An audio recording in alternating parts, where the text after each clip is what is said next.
Hi viewers, welcome to our channel. ప్రస్తుతం మనతో పాటు సీనియర్ జర్నలిస్ట్ దాము బాలా సార్ వారితో మాట్లాడదాం. నమస్కారం సార్. నమస్తే సార్, కొత్తగా ఒక 3 చట్టాలు తొందరలో అమల్లోకి రాబోతున్నాయి సార్. ఈ ఐపీసీ, సిఆర్పిసి ఉన్నాయి కదా, వీటి ప్లేసుల్లో వాటిని అమలు చేయబోతున్నారు.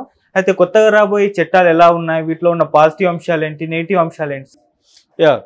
3 కొత్త చట్టాలు ఈ రోజు నుంచి అమల్లోకి, అంటే రాత్రి 12 నుంచి అమల్లో ఉన్నట్టే. ఓకే. సో అమల్లో అంటే అర్థమైందంటే ఈరోజు అంటే రాత్రి 12 గంటల నుంచి జరిగిన నేరాలకు కొత్త చట్టాలే అమలవుతాయి. 11:59 వరకు జరిగిన నేరాలకు పాత చట్టాలు అమలవుతాయి.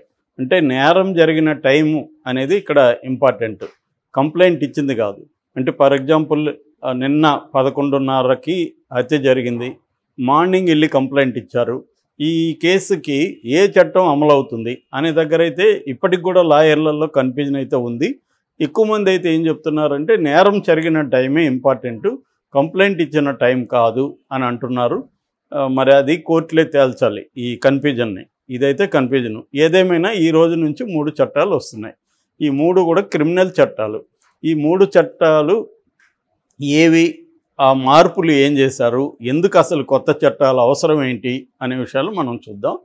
సో ఇది బీజేపీ బిల్లును ప్రవేశపెట్టినప్పుడు పార్లమెంట్లో అమిత్ షా ఏం చెప్పాడంటే, మనకి ఇప్పటి వరకు ఉన్న చట్టాలన్నీ కూడా వలసవాద చట్టాలు, బ్రిటిష్ వాళ్ళు ప్రజలను పనిష్ చేయడం కోసం ఏర్పరచుకున్న చట్టాలు అవి, వాటిని మార్చాల్సిన అవసరం ఉంది. ఇప్పుడు మనము భారతీయులే భారతీయ చట్టాలని రూపొందించుకోవాలి.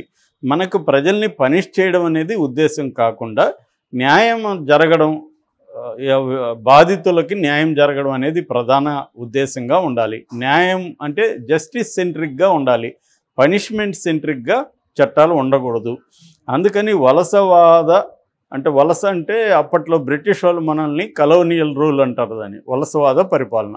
వాళ్ళ అవసరాలకు అనుగుణంగా చట్టాలు రూపొందించుకున్నారు. దాన్ని ఇప్పుడు మనం మారుస్తున్నాం అనేది ఆయన ప్రకటించారు. అయితే పార్లమెంట్లో ప్రకటించిన తర్వాత దీన్ని స్టాండింగ్ కమిటీకి పంపించి వివిధ ఎక్స్పర్ట్ల దగ్గర అభిప్రాయాలు తీసుకొని వీటిని ఫైనల్గా చట్టంగా తీసుకొచ్చారు. ఈ 3 చట్టాలు ఏవేవి అనేది చూసినప్పుడు ఐపీసీ, ఇండియన్ పీనల్ కోడ్ అనేది ఇంతకుముందు మనకున్న చట్టం. ఇది 1860లో ఈ చట్టం ఏర్పడింది. అంటే 19th సెంచరీలో ఏర్పడింది ఈ చట్టం. దీన్ని ఇప్పుడు ఏం చేశారంటే ఐపీసీని బిఎన్ఎస్గా మార్చారు, భారతీయ న్యాయ సంహిత అనేది మార్చారనమాట. అంటే న్యాయ అనే పదాన్ని ఇక్కడ ప్రధానంగా ఫోకస్ చేశారు. రెండవది సిఆర్పిసి. సిఆర్పిసి అంటే క్రిమినల్ ప్రొసీజర్ కోడ్. ఈ సిఆర్పిసిని 1895లో తీసుకొచ్చారు, అది కూడా 19th సెంచరీనే. అయితే 1973లో దాన్ని మార్చారు. కాబట్టి ఇది చాలా వరకు మారింది అది. ఇక ఇండియన్ ఎవిడెన్స్ యాక్ట్, ఈ సిఆర్పిసిని బిఎన్ఎస్ఎస్ అంటారు, బిఎన్ఎస్ఎస్, భారతీయ న్యాయ సంహిత, భారతీయ నాగరిక సురక్షా సంహిత. ఇది ప్రొటెక్షన్కి సంబంధించిన ఇది. మూడవది ఇండియన్ ఎవిడెన్స్ యాక్టు, ఇది 1872లో వచ్చింది. దీన్ని భారతీయ సాక్ష్య అధినియం అని పిలుస్తున్నారు, బిఎస్ఏ అని పిలుస్తారు. సో బిఎన్ఎస్, బిఎన్ఎస్ఎస్, బిఎస్ఏ ఈ పేర్లు నెక్స్ట్ మనం వాడాల్సి ఉంటుంది. ఇప్పుడు ఐపీసీ అంటే ఏంటి? Indian procedure code. దీన్ని Indian penal code. Indian penal code BNS, Bharatiya Nyaya Sanhita అంటే ఏంటంటే ప్రధానంగా ఏ నేరానికి ఏ పనిష్మెంట్ ఉంటుంది, ఎన్ని రోజులు పనిష్మెంట్ ఉంటుంది అనేది నిర్వచిస్తుంది. నేర నిర్వచనం, ఆ నేరానికి పనిష్మెంట్ నిర్వచనం, ఇది ఐపీసీలో ఉంటుంది. ఇప్పుడు బిఎన్ఎస్లో అది ఉంటుంది. రెండవది క్రిమినల్ ప్రొసీజర్ కోడ్. ఇది వచ్చి పోలీసుల ప్రొసీజర్ ఎలా ఉండాలి అంటే, వాళ్ళు ఎట్లా కేసుని టేకప్ చేయాలి, ఎఫ్ఐఆర్ దగ్గర నుంచి వాళ్ళు ఛార్జ్షీట్లు పెట్టడం, కోర్టులో జరిగే ప్రొసీజరు, ఇదంతా నిర్వచిస్తుంది. ఇదన్నమాట రెండవది. మూడవది రెండిటికి కామనే, ఎవిడెన్స్. ఇది వచ్చి సాక్ష్య అధినియం. సాక్ష్యం అన్న ఎవిడెన్స్ అన్న ఒకటే కాబట్టి ఇదేంటంటే సాక్ష్యాలను ఎలా కలెక్ట్ చేయాలి, ఏ సాక్ష్యాలు కోర్టులో చెల్లుతాయి, ఇవన్నీ కూడా సాక్ష్యాలకు సంబంధించిన 3వ చట్టం. ఈ 3 చట్టాలు లో ప్రధానంగా ఏం మారిపోయాయి అంటే కొన్ని సెక్షన్లను ఎత్తేసారు, కొన్ని కొత్త సెక్షన్లు తీసుకొచ్చారు, కొన్నిటిని మెర్జ్ చేశారు. ఇలాగా మార్పులు చేర్పులు చేశారు. ఫర్ ఎగ్జాంపుల్ ఐపీసీలో ఇంతకుముందు 511 సెక్షన్లు ఉంటే అందులో కొన్నిటిని కుదించేశారు, ఒక 18 సెక్షన్లను తీసేశారు, మొత్తంగా 358 సెక్షన్లు మారాయి. అలాగే మిగతా వాటిలో కూడా ఇదే విధంగా మార్పులు జరిగాయి.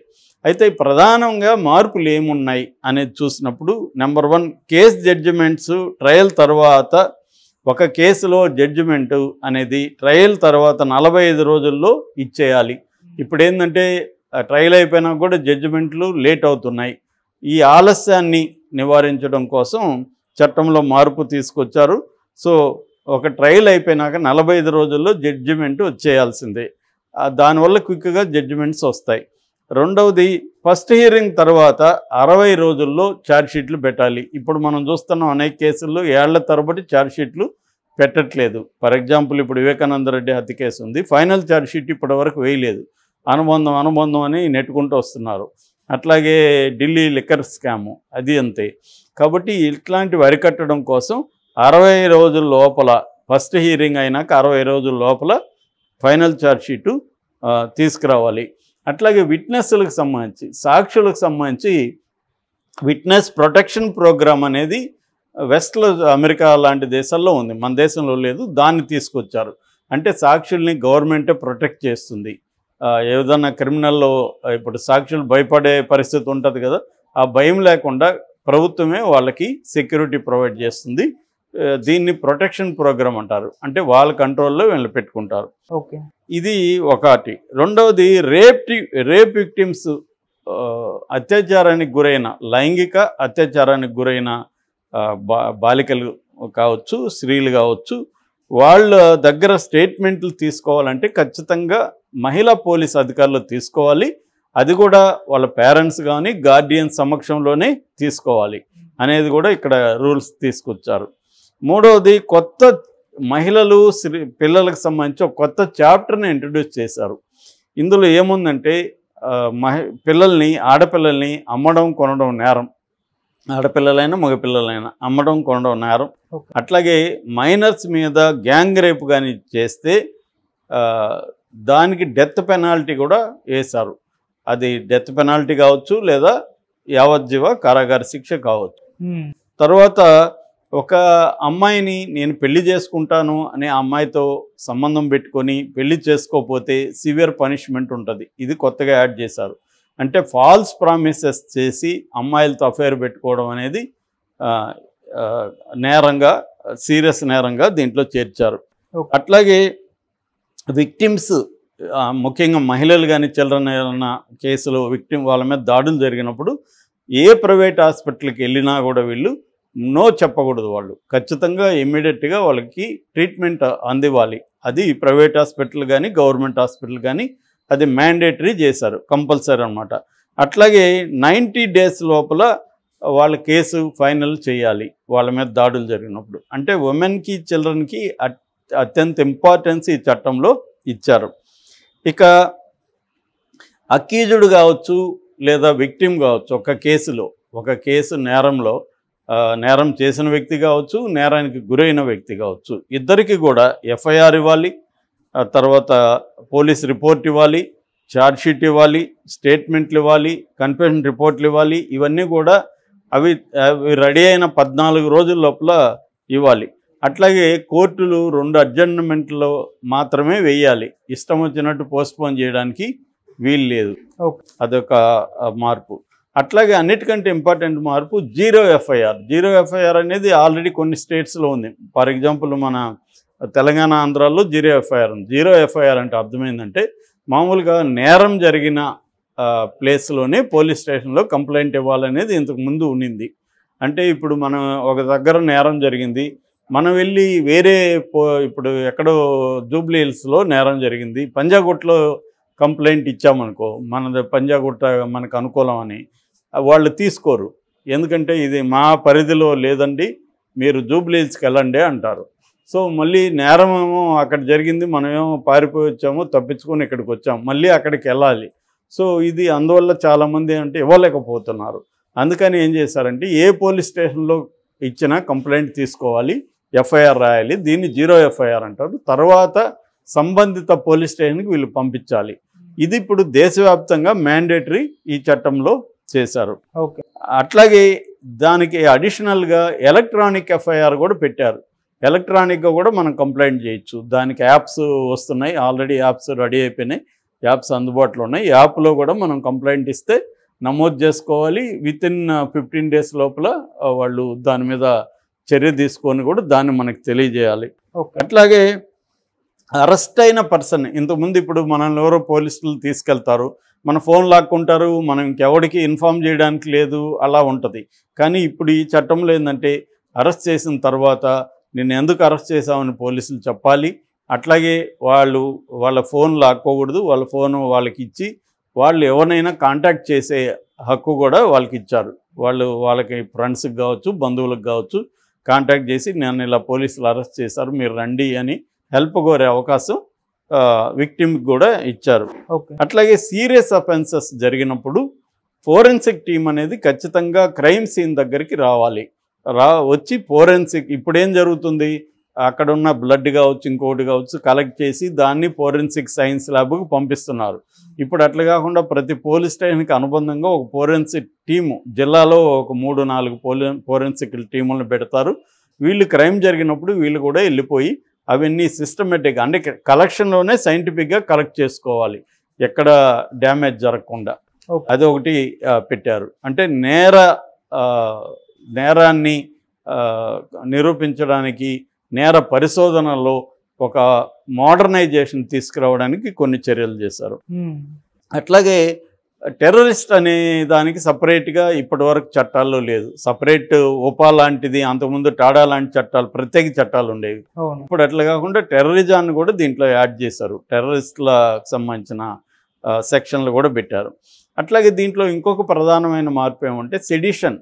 ఇంతకుముందు ఏంటంటే రాజద్రోహ నేరం కింద అరెస్టులు చేసేవాళ్ళు. మన రఘురామరాజుని రాజద్రోహ నేరం కిందనే జగన్ అరెస్ట్ చేయించాడు. ఇది బ్రిటిష్ వాళ్ళ కాలంలో రాజు అంటే అక్కడ బ్రిటిష్ రాజు ఉండేవాళ్ళు, రాజద్రోహ నేరం అనేవాళ్ళు. ఇవాళ రాజులు లేరు, ఎవరు లేరు. అందుకని దీన్ని మార్చారు. దీన్ని ఏమని మార్చారంటే రాజద్రోహం బదులు దేశద్రోహం అని పెట్టారు. దేశాన్ని విచ్ఛిన్నం చేయడానికి కానీ దేశ వినాశనానికి ఎవరన్నా పాటుపడితే వాళ్ళని అరెస్ట్ చేసి శిక్షలు వేసే ఇది ఉంటుందన్నమాట. ఇది బేసిక్గా ఇది. ఇక సాక్ష్యాధారాల విషయానికి వస్తే ఎలక్ట్రానిక్ ఆడియో వీడియో కానీ ఇటువంటివన్నీ కూడా చెల్లుతాయి. ఇంతకుముందు దాని మీద కన్ఫ్యూజన్ ఉండేది, దాన్ని కూడా క్లియర్గా సాక్ష్య చట్టంలో చెప్పారు. ఇది బేసిక్గా తీసుకొచ్చిన మార్పులు. అయితే దీని మీద పాజిటివ్ నెగిటివ్ అభిప్రాయాలు ఉన్నాయి. పాజిటివ్ ఏంటంటే ముఖ్యంగా స్త్రీలకు సంబంధించి కఠినమైన చట్టాలు తీసుకొచ్చారు. అట్లాగే ఇంకోటి ఏంటంటే మాబ్ లించింగ్ అనే ఒక కొత్తది కూడా యాడ్ చేశారు. అంటే మూకుమ్మడి దాడులు ఏవైతే ఉన్నాయో దానికి కూడా నిర్దిష్టంగా చట్టంలో సెక్షన్లు తీసుకొచ్చారు. మేము మార్చామని చెప్తున్నారు కానీ 90% అవే ఉన్నాయి, 10% మార్చారు వీళ్ళు, ఎక్కువేం మార్చలేదు అనేది ఒక అభిప్రాయం. రెండవ విమర్శ, ఈ దేశద్రోహ చట్టం పేరు మార్చారు తప్ప సెడిషన్కి దీనికి ఏమీ తేడా లేదు, పేరు మాత్రమే మారింది. దీనివల్ల ఎవరైనా ప్రభుత్వాన్ని విమర్శిస్తే, మోడీని విమర్శిస్తే దేశద్రోహ చట్టం కింద లోపలేసేస్తారు. దీనివల్ల డిసెంట్ అంటాం. అంటే ప్రజాస్వామ్యంలో అసమ్మతి అనేది చాలా ఇంపార్టెంట్. ఈ ప్రభుత్వాన్ని వ్యతిరేకించే హక్కు, విభిన్నంగా ఉండే హక్కు మనకు ప్రౌరులుగా మనకు ఉంది. రాజ్యాంగం 21 ఆర్టికల్ కింద ఉంది. ఇప్పుడు ఇంకా ఎక్కువ అధికారాలు ఇస్తే పౌరుల మీద వాళ్ళు విరుచుకుపడతారు, ఊరికైనా అరెస్టులు చేసేస్తారు. సో ఈ ఇబ్బందులంతా రాబోతున్నాయనేది చెప్తున్నారు. అట్లాగే దీంట్లో ప్రాపర్ ట్రైనింగ్ ఇవ్వలేదు అడ్వకేట్స్కి. ఓన్లీ కొన్ని చోట్ల పబ్లిక్ ప్రాసిక్యూటర్లకు ఇచ్చారు తప్ప మేజర్గా అడ్వకేట్స్కి కొత్త చట్టాలకి సంబంధించిన ట్రైనింగ్ అనేది ఇప్పటివరకు ఇవ్వలేదు. అందువల్ల కూడా కన్ఫ్యూజన్స్, రేపు కోర్టులలో విపరీతం కన్ఫ్యూజన్స్ ఉంటాయి.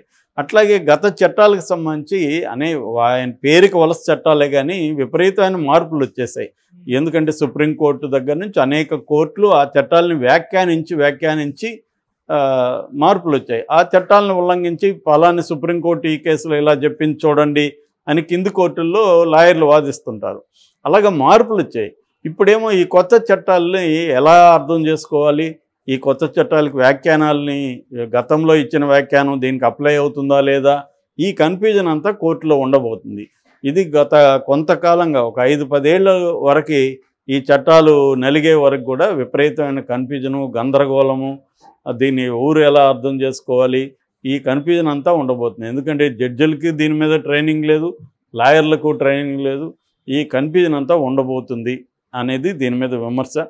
ఏదేమైనా ఇది ఒక స్ట్రీమ్ లైన్ కావడానికి ఒక 5 నుంచి 10 ఏళ్ళు పట్టే అవకాశం ఉంది. Okay sir, thank you so much sir.